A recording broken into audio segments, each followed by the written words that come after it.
And here we are, folks, already at Wednesday, the middle of the week. It's the Rush Limbaugh program on the EIB network, and it is great to have you here.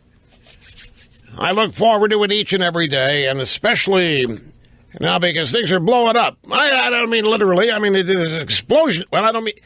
It's just a lot of stuff going on out there.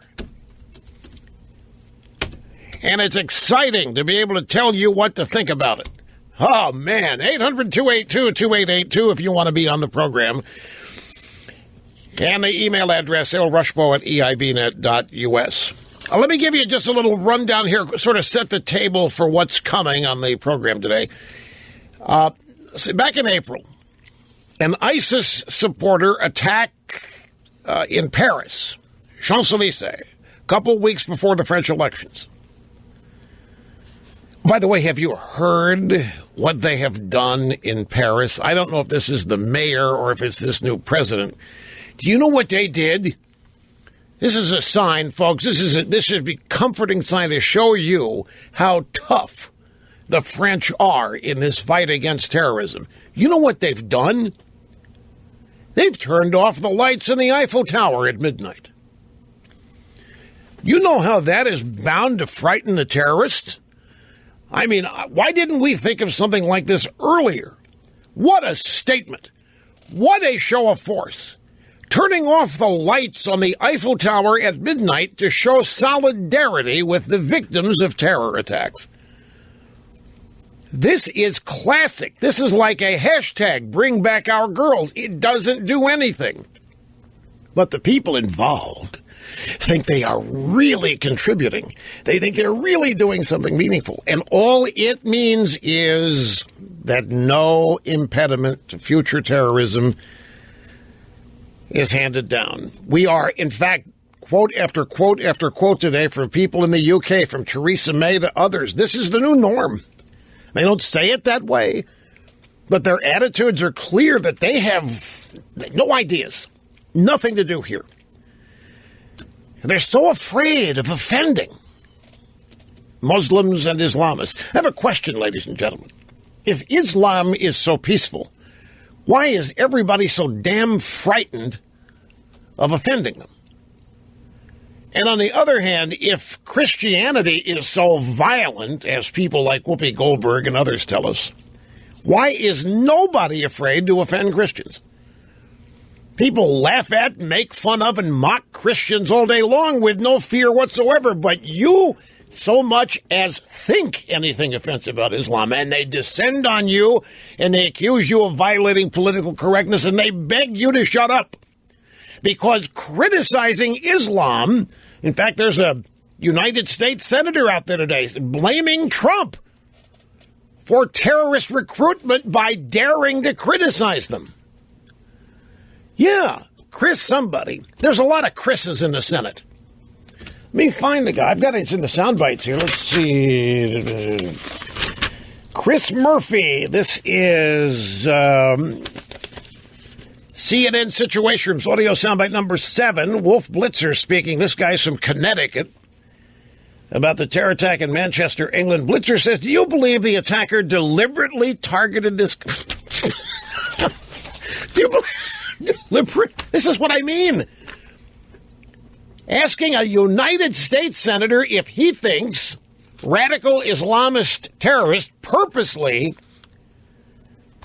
deliberately targeted. Yes, and do you know why? Who was the performing artist at this concert? Ariana Grande. What is she? Among many others, she's a woman, right? What do you think over half the audience of this show was? Women and girls. And Wolf Blitzer's asking, you think it might have been deliberate? I even saw a story. You know, the Washington Post, folks, I can't make this up. The Washington Post thinks they're really onto something here. They think there might be some deep misogyny in terror circles. I kid you not. There's actually a story where the Washington Post has figured out these guys don't like women. And it's almost as deep a revelation as Time Magazine's cover story back in the 90s that men and women are born different. You know, yesterday, I keep sidetracking or diverting myself, but the synapses here are firing at greater frequency than ever. Yesterday, we had the caller who wanted to know how I would confront millennials and young people and tell them that everything they know is not right, it's wrong. And I went into this big explanation of what I would do, and I had a note right in front of me.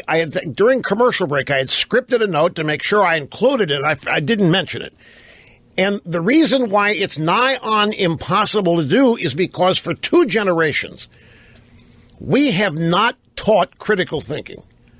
We have people in this country who, by definition, are highly educated. By that, I mean they've gone to college and they have degrees. We don't know what they know, but by our definitions, they're highly educated. They haven't the slightest idea how to critically think.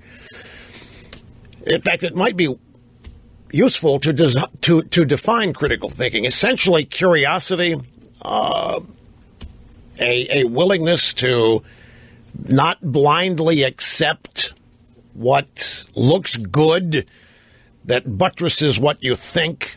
Just genuine curiosity, the ability to refute, the ability to think about what you believe so as to be able to refute arguments against you.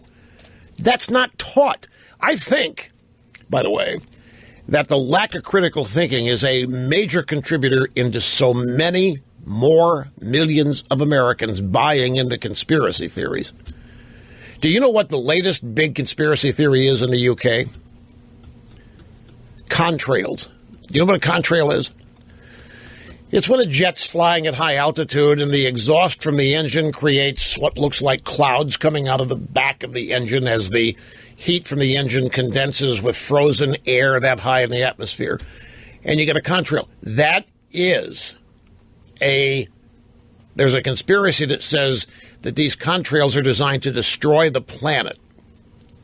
Some people think they're up there fighting climate change with these. Others think that these are part of the effort to destroy the planet. The ability to fall for something like that requires somebody not be able to think critically. Just forget critically, just think. And I think the reason for that is education has become indoctrination. There's nothing about education that inspires learning. You know, critical thinking, curiosity is a huge part of it. The more you know, the more you want to know. And the more you hear, the more evidence for it you want to hear and have before you cement your belief system to it.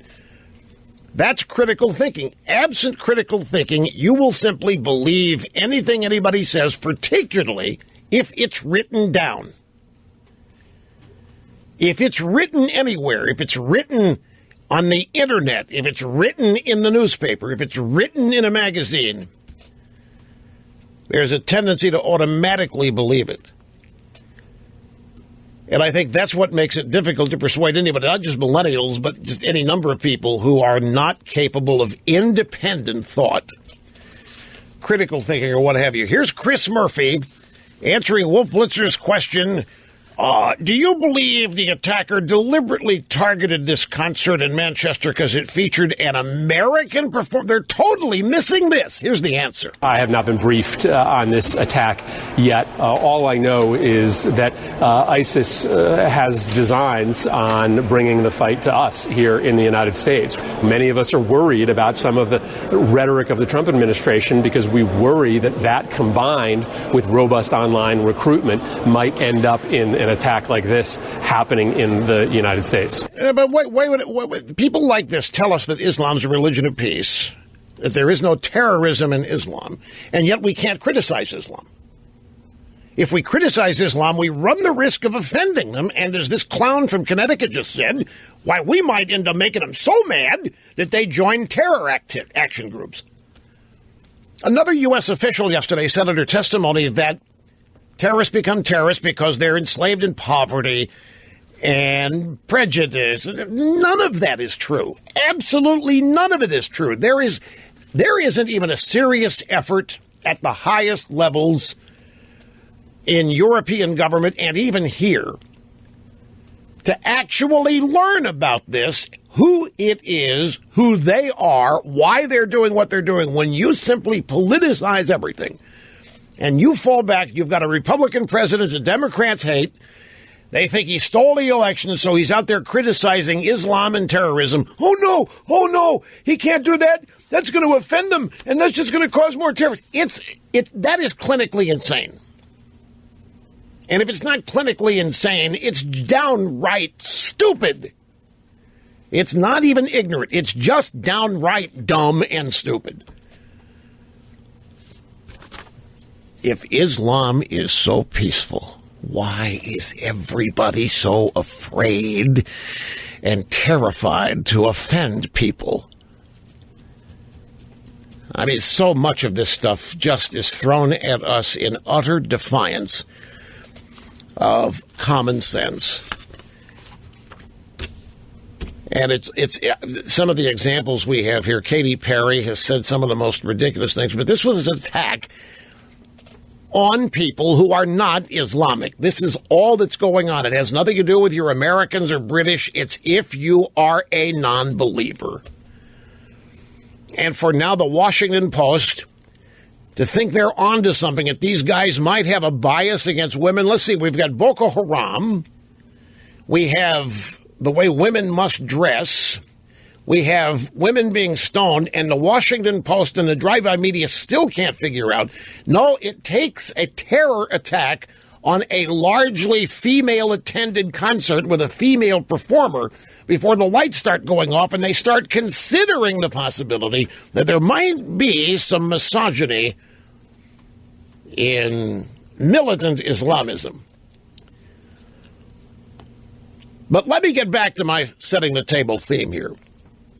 Back to the top. In April, we had an ISIS supporter attack in Paris on the Champs-Élysées 2 weeks before the French elections, remember? Then an ISIS supporter attacked the largest indoor arena in the UK a couple of weeks before their elections, which have been postponed, by the way.